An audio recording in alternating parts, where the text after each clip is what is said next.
Statement 4 and 5 is related to issues surrounding who can effectively take the individual liberation vows, or how to effectively take them. What are the conditions that might seemingly prevent one from taking those vows or observing those vows, engaging in those trainings. So 4 and 5 pertains to that. They may not be issues that are obvious to us, as in like how do they apply to us, but nonetheless, it's some of the issues that were kind of hotly debated during Gilbert's time, and to some degree, I think, relevant to this day. So one thing I want to say, I don't know if any of you are following some of the developments and the issues surrounding the effort or the desire to introduce, or according to some, reintroduce, so that is kind of a point of debate, the lineage of fully ordained nuns to the Tibetan and Himalayan region. According to one opinion, based on reading historical texts, it said that that lineage of nuns' ordination was never established in Tibet. Instead, the novice nuns' lineage made it to Tibet, but the lineage of fully ordained nuns did not make it to Tibet. Part of that reason has to do with, I'm sure there were many reasons, but one reason at least is for a lineage of nuns to be established in Tibet, a required number of fully ordained nuns who have been ordained for at least 10 years from India. I mean, they could have come from China too, but at this point, when in the 10th century, when again, Buddhism was being brought into Tibet, and there were two periods of Buddhism coming into Tibet.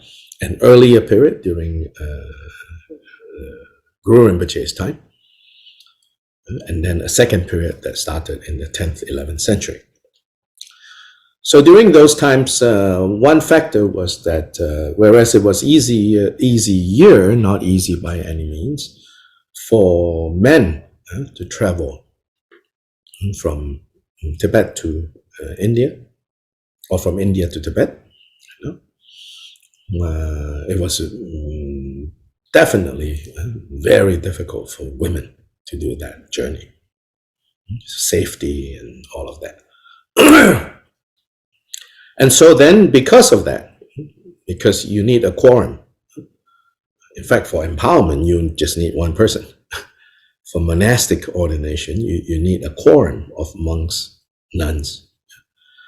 So that is at least one major factor why they say that this ordination lineage for full nuns, bhikshuni, never got established in Tibet and the Himalayan region. Now, there are some who said that there are historical evidence that no, they did exist, but the numbers were so small that over time it also disappeared. So now, at least in the modern period, there has been calls and efforts, So, for example, some group of scholars have been studying this matter for years and years and years and years.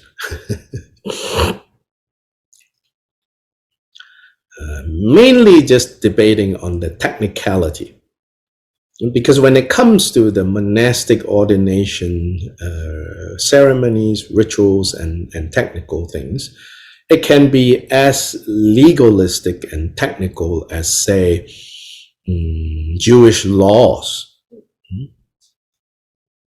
The Jewish laws that all the learned rabbis of Judaism spend all their time studying, is studying the laws, the rules of conduct.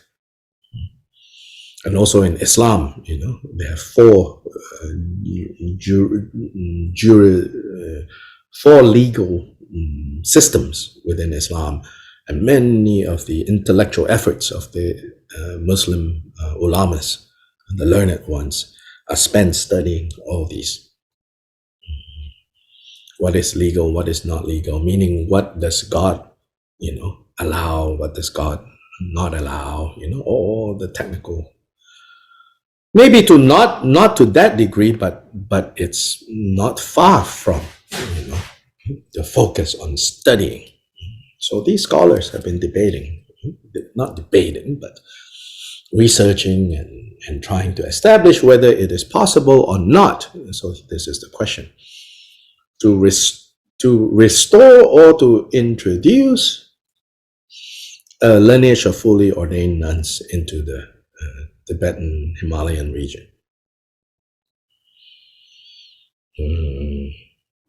Most recently, within the last 6 months, a piece of good news, in my opinion, but in some other people's opinion, they're ambivalent, or maybe they're even opposed. The head of Drukpa Kagyu in Bhutan, known as the J Khenpo, he took the bold step of initiating the lineage of fully ordained nuns in Bhutan. So over 100 nuns from all over Bhutan, and some from India and Nepal, and at least one Westerner, I think, participated in that and took the very first ordination of fully ordained nuns in Bhutan. And again, there are many technical questions, because there is the need for what's known as the dual ordination, which is first to be ordained by a quorum of fully ordained nuns, followed by confirmation by the order of fully ordained monks, with some of the ancient rules set up. So in this case, since there are no quorum of fully ordained nuns within this tradition, I mean, there are in China, in Korea, but there aren't any in Tibet, right? So there's no fully ordained nuns quorum. So this was done as a single, you could say, group, meaning a quorum of fully ordained monks, with the J Khenpo serving as the preceptor, gave this ordination. So for some people, this is not enough. They said, no. What happened to the the fully ordained monks quorum is only supposed to confirm the actual ordination done by the fully ordained nuns. So many people also disagree and said this is not legitimate and this is not proper. Blah, blah, blah. my opinion. Why do I say blah, blah, blah? This is not about, if I say something that you don't like, please just let it be. For me, this is not an issue of rights. You can talk about rights, yes, equal rights, all of that. Yes, those are important questions. For me here, I say blah, blah, blah, actually because of Jigten Sumgön's, I feel, position on the Vinaya, the individual liberation vows. The overall understanding of Jigten Sumgön's position is basically, he says, in fact, he says, all of us whether we have taken those vows or not. If we live our lives, right, not according to the principles of these vows, suffering will be created, right?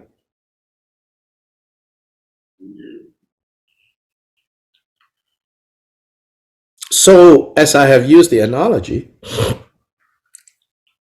among the different sets of individual liberation vows, the lay vows is the equivalent of, like, driver's insurance, in the US, at least. In order for you to drive, you need insurance. So the most basic of basic insurance is, I don't know if it's still available. It's you pay the state a fee. This is not even the most basic insurance. You pay the state a fee that somehow the state insures you. But more commonly is what we call collision. The most basic insurance that you need to get on the road is that if an accident happens, the insurance company will pay for the damage you cause other people. The damage that you cause to yourself or accidents that happen to you, they are not responsible for paying. So the lay vows, with the least number of, prescription. Buddha says, don't kill, don't steal, don't commit sexual misconduct, That's like collision coverage. And then you take the novice monks, nuns vows. More coverage. If a tree branch, falls on your car, we will fix it. Then the full monks and nuns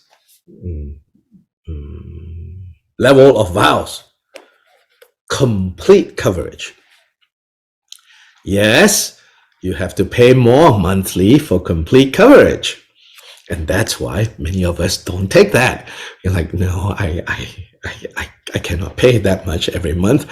I will live more dangerously. I will drive more dangerously. But don't be under the delusion of thinking, oh, I don't have complete coverage, so if I drive dangerously, bad things will not happen to me. That's crazy, right? No, it just means, you're driving around more dangerously. You're not so covered. So if we understand, the significance of these individual liberation vows in this way, why would the Buddha object to anyone taking more vows on the grounds of technicality?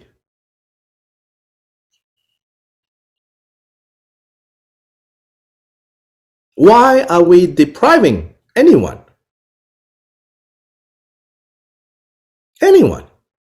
from taking full coverage if they want to take full coverage insurance?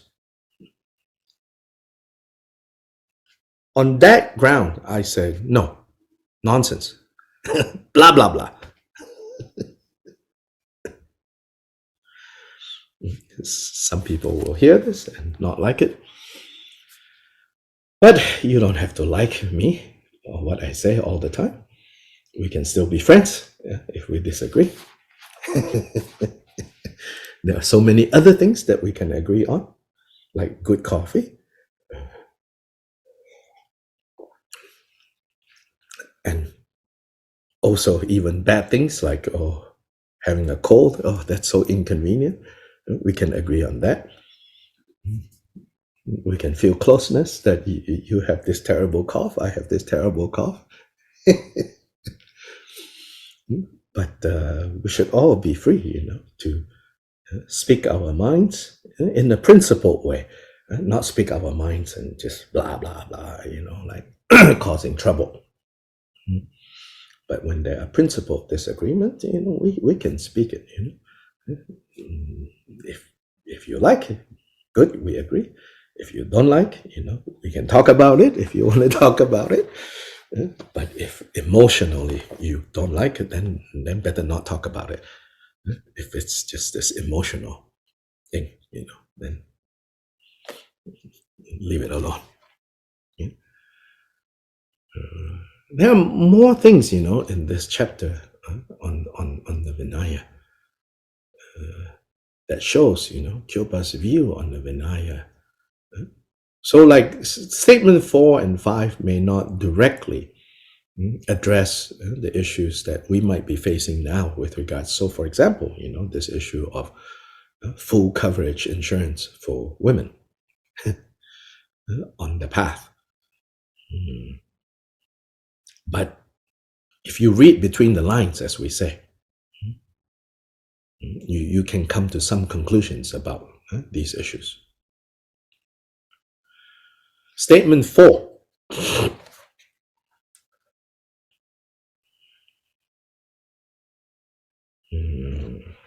Statement 4 says, even for some with obstacles, it is certain that the vows will arise. And so this is one example that I think, Kyopa really, you could say, he really emphasizes, how precious these individual liberation vows are, how wonderful, how important, that the full coverage that it provides, that everyone should take it. Because here, essentially, his position is such that, whereas in some other traditions, they might say, sorry, you have these obstacles, and therefore, there is no point in taking the vows. So there are, a general read of the Vinaya rules. There are seemingly certain categories of people who cannot be given these vows. In response to that, Kyopa's position, he says, even for someone with obstacles, with some of these so-called obstacles, it is certain that the power of these vows, that these protections can arise if the person receives these vows. Basically, he's saying, give it to them. Even if they have these obstacles that the Buddha talked about, give it to them. So this is a little controversial, actually. I think if you ask the Vinaya experts, those monastic scholars that are debating all these finer points of who can or cannot, and how to give it properly and what is improper and all of that, they might not like this statement, actually. So let's look at Khenpo Kunpal's commentary. The 4 obstacles that are taught to be the adverse circumstances for taking the vows of individual liberation are the obstacles for the arising of the vows. So obstacles that will prevent the vows from arising within a person. So if you have that obstacle, then you have a problem. The obstacles for the maintenance of the vows. So after it has arisen, but you cannot maintain. The obstacles for attaining the particular qualities of the vows. So each vow, would bring about certain results. And the obstacles of lacking beauty. It's kind of a weird one. You're like, what? Not beautiful enough, If you look at the footnote, it says, the obstacles for the arising of vows are if one has committed one of the actions with immediate retribution after death. So these are called the 5 heinous acts. Having killed one's father, or killed one's mother, or killed an arhat, or cause a Buddha to bleed, or splitting any particular monastic sangha. You cause enough trouble to split that sangha. These are called the 5 heinous acts. So ordinarily it is said, anyone who has these 5, they will not be able to receive the vows, even if they go through the ceremony. Then, if one is born in the Kurava continent, which is one of the 4 continents, we are in Jambudvipa, but in the Kurava continent, or if one is a magical emanation, that means you're not a human being, a ghost or a god manifested, a phantom, you could say. So these all, it says, they don't have the basis for taking the vows. The obstacles for maintaining vows are if you are in debt, if you are a slave, if a king has bound one for an obligation, meaning in this case more specifically, a king has conscripted you to be in the military, or if one's parents disagree with the ordination. In other words, this second one is you cannot maintain your vows because if the king has conscripted you into the army, when he calls, you have to go. And your parents, if they never give permission, when they call, and in this is kind of the Indian context, when they call you to come and give them grandkids, you have to do the deed. Then you cannot maintain your vows. The slave part and the debt part is if you are not economically free yet, then people might call you back and ask you to do things that will break your vows. So this is an obstacle to the maintenance of vows. The obstacle for attaining the particular qualities of the vow is if one has an illness. So this is talking about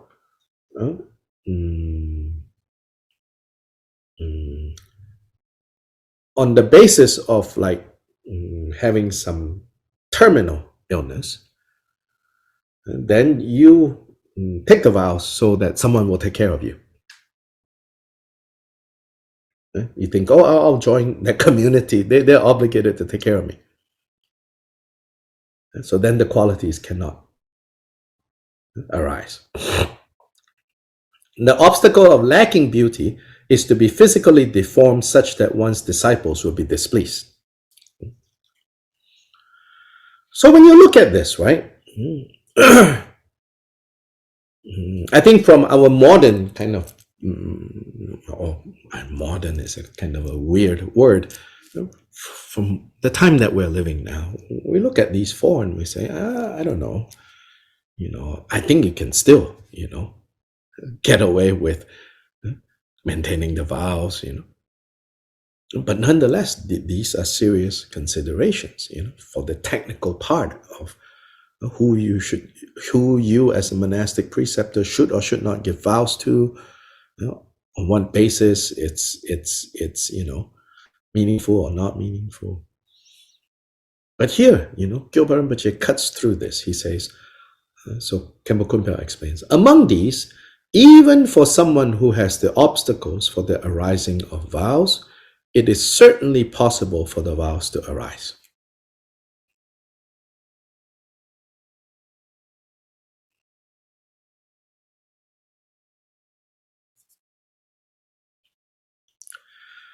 So here, Gyalpa Rinpoche's position is, anyone who wants to take those vows for the right purpose, even if they have any of these obstacles, any of these 4, much less the first one, which is like the you could say the first one is like the most preliminary of all obstacles. Even the ones with the most simple obstacles, or the most not simple, the one with the first obstacle, that if you cannot overcome the first obstacle, in other words, how can you overcome the other three obstacles? Which means if you cannot get in the door, you don't need to worry about whether can you stay in there or not, and whether you can stay in there comfortably or not, which is all the other obstacles, right? And this is the vows arising. He says, but even those who have the obstacles of arising of vows, it is certainly possible. Not easy, but possible. Here is where Gilbert kind of gets around, you could say, the more rigid interpretation, the more legalistic interpretation. Gilbert says, it's possible for the vows to arise. Because if that person wants to take sincere about wanting to apply for full coverage, they can get full coverage. However, the Buddha taught the obstacles for the arising of the vows because he considered them as obstacles for attainment of the fruit. So here is Khenpo Kunpal distinguishing, explaining, and so some of the commentaries also explain this. In other words, it's like, so then why did the Buddha even talk about obstacles that prevent the vows from arising for someone? Here they have to explain it away. And how do they explain it away? They explain it, they say, it's not that the vows cannot arise for someone with those obstacles. It's what the Buddha is talking about is within that lifetime, the results of observing those vows, meaning those virtues that can arise from observing those vows, cannot arise within that lifetime. And so if you have killed your father, if you have killed your mother, even if you take the full coverage vows, the full coverage, the benefit of full coverage cannot be effectively experienced in that lifetime because those acts are so terrible. In other words, like put it in modern terms, your conscience will be so tortured that even if you bought full coverage insurance, the full coverage insurance, the effect of the full coverage insurance isn't going to be as complete, as powerful as someone who has not committed the 5 heinous acts. But Gilbert Rinpoche here is saying, but nonetheless, take it. Take the full coverage, or give full coverage, even to someone with those obstacles. This is a very bold statement. Jigten Sungmun says that this can be understood from the narratives in the Vinaya. So that is how it should be understood. So yes, over time, right,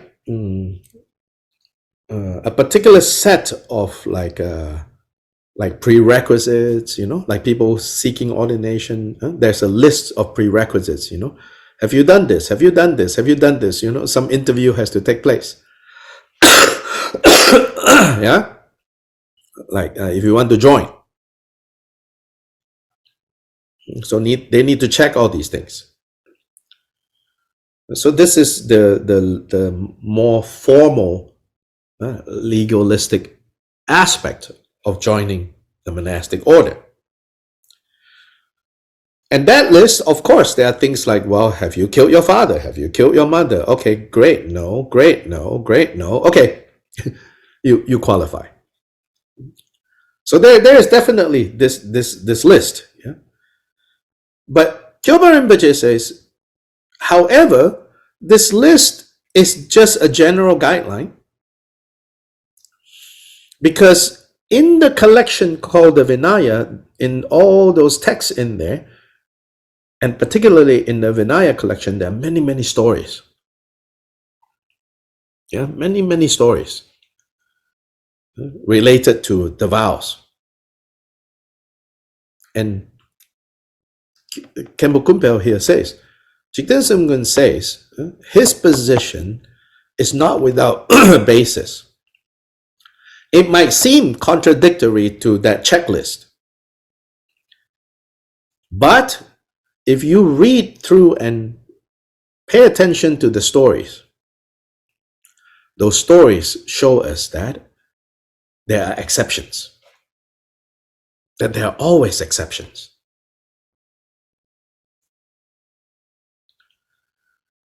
So this is a modern Buddhist studies scholar, Stephen Collins, passed away already. He wrote about how when you look at the Buddhist material, you have narrative. He distinguished two types of thinking. What he calls narrative thought and systematic thought. Systematic thought develops out of narrative thought. Narrative thought is the mode in which the Buddha taught and related the Dharma to different individuals. Often the Buddha told stories. And within those stories, the implications, the underlying implications becomes obvious. Systematic thought is a second order, a higher order, you could say that, but on the basis of narrative thought, drawing some conclusions and say over here, over here, over here, over here, over here, over here, over here. When we bring all these together, right, we can come to this conclusion. So now it's systematically thinking through, which the Buddha definitely also did, throughout his life. It's not just that his disciples did that, but a lot of this were done by his disciples later on, right? In order to give Buddhism a more kind of firm basis, a firm body to compete with Hindus for survival. You need to develop these, right? More organized philosophy, more organized, systematic studies and presentation. Like Jigten Sumgun says, that cannot be the last word,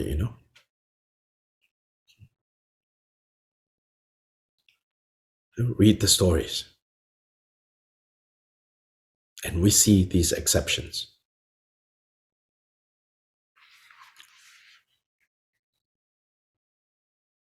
And so this is statement 4. So today we'll stop here with statement 4.